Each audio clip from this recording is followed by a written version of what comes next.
Leading economists are now predicting our economy will grow 6% this year. That's a rate we haven't seen in years and years. We can cut child poverty in half this year. With the American Rescue Plan, we're meeting immediate emergencies. Now it's time to rebuild. Even before the crisis we're now facing, those at the very top in America were doing very well, which is fine. They were doing great. But everyone else was falling behind. The pandemic only made the division so much worse and more obvious. Millions of Americans lost their jobs last year, while the wealthiest 1% of Americans saw their net worth increase by $4 trillion. Just goes to show you how distorted and unfair our economy has become. It wasn't always this way. Well, it's time to change that. I note parenthetically that I got criticized for giving tax breaks to middle class and poor folks this last time. I didn't hear that cry, you and cry, when we were doing the same thing. When Trump's tax bill passed, 83% of the money went to the top 1%.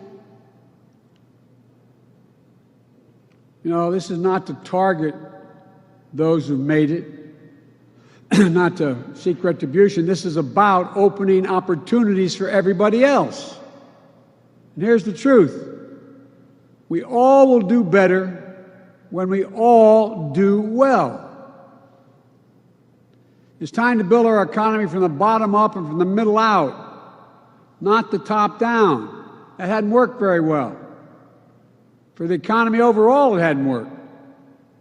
Because Wall Street didn't build this country. You, great middle class, built this country. And unions built the middle class. And it's time, and this time, when we rebuild the middle class, we're going to bring everybody along. Regardless of your background, your color, your religion, no matter, everybody gets to come along. That was President Biden talking about the infrastructure plan, the American jobs plan, the importance of building from the bottom up, from the middle out. Folks, welcome to this channel. My name is Dr. Nitin Chhoda with Ignition Time, where I cover important news pertaining to the country, the economy, as well as our money. Now, I want to say that I appreciate the feedback to the April Fool's Day joke. It does seem that I got you, many of our viewers and subscribers, but I appreciate the feedback. I read every single comment, and I want you to know I enjoy making these videos. I work hard on this channel every single day, and I'm here to give you the news and hopefully also bring a smile to your face. In fact, I was very encouraged with some of the comments, and I'll show you some of the comments on your screen right now. Once again, thank you so much for your feedback to what was supposedly the final episode of Ignition Time. Now, let's just jump right into the news. Let's take a quick look at this segment where the president highlights that the American Jobs Plan will ensure that every American can turn on the faucet or fountain and drink clean water. Something as simple, as basic as this, I believe is very important. Let's check out what President Biden had to say. Today, up to 10 million homes in America and more than 400,000 schools and child care centers have pipes where they get their water from, pipes that are lead-based pipes, including pipes for drinking water. According to scientists, there is simply no safe exposure to lead for a child. Lead can slow development, cause learning behaviors, and hearing problems. The American Jobs Plan will put plumbers and pipe fitters to work, replacing 100% of the nation's lead pipes and service lines. So every American, every child can turn on a faucet of our fountain and drink clean water. With each $5,000 investment, replacing a line that can mean up to $22,000 in health care costs saved. A chance to protect our children, help them learn and thrive. We can't delay. We can't delay another minute. Now, let's move on to actual ground realities of the situation. Here's the headline of an article from Bloomberg. As always, you'll get the links to all of our resources in the description section below. Biden's infrastructure plan is being squeezed by all sides in Congress. This proposal is likely to be divided into multiple bills. It's too ambitious to actually happen in one bill. And it does look like this bill is likely to pass in August, before Congress goes away on recess. So there is some opposition from both Democrats and Republicans about different aspects of the American jobs plan. President Biden is very clear about the fact that he's not messing around. Here's a quote from the president. This is not a plan that tinkers around the edges. It is a once-in-a-generation investment in America. It's big, yes. It's bold, yes. And we can get it done. The president also said the divisions of the moment should not stop us from doing the right thing for the future.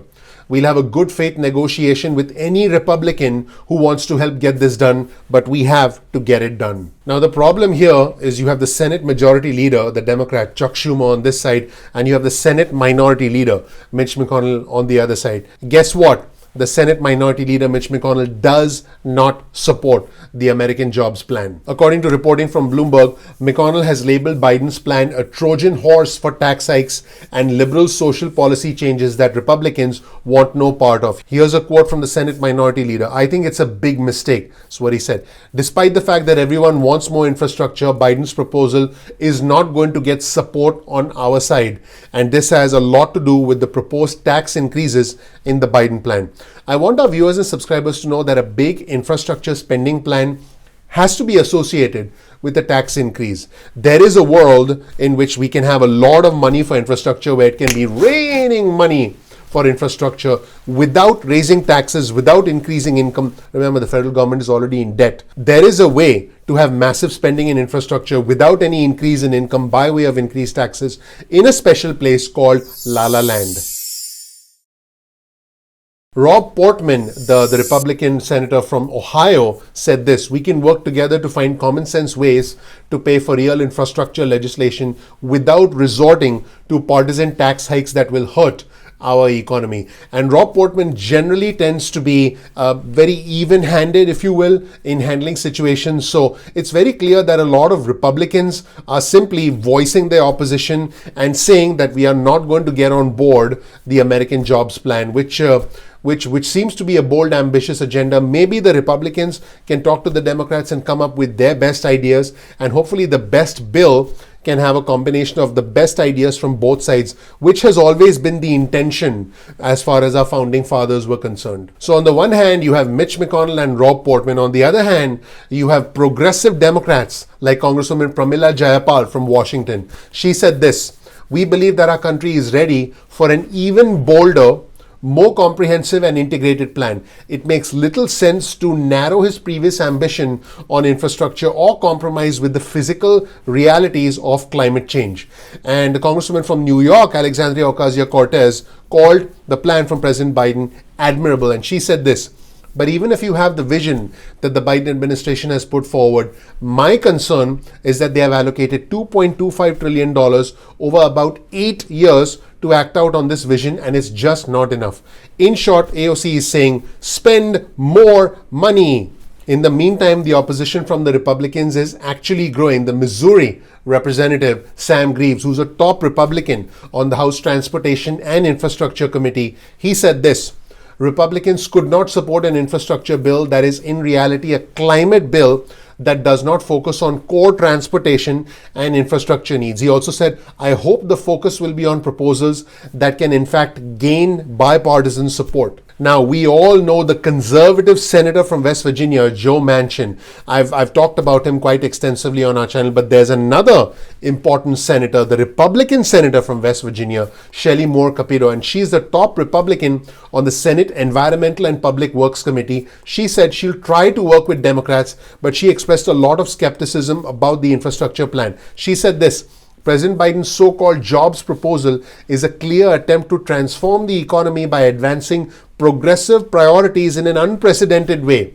She also said the proposal would aggressively drive down the use of traditional energy resources and eliminate good paying jobs in West Virginia and across the country. These are valid concerns from senators who are looking out for their constituents who are dependent on jobs that are related to coal and other industries. In the meantime, as you might expect, there's a considerable amount of support for the American Jobs Plan from Jared Bernstein, who's a member of the White House Council on Economic Advisors. He said this to Bloomberg: "This is the largest play I've seen in my economic career to onshore industries," meaning to bring companies back to the US if they're planning on doing all the stuff they do overseas, to build up nascent industries, to grab global market share in areas where we could beat our competitors. So that's it, everyone. Let me know what you think of this interesting split, if you will, between the Republicans and the Democrats. Folks, the split is not just economic. It's not just about should we raise taxes or not, because that's a one-dimensional way of looking at it.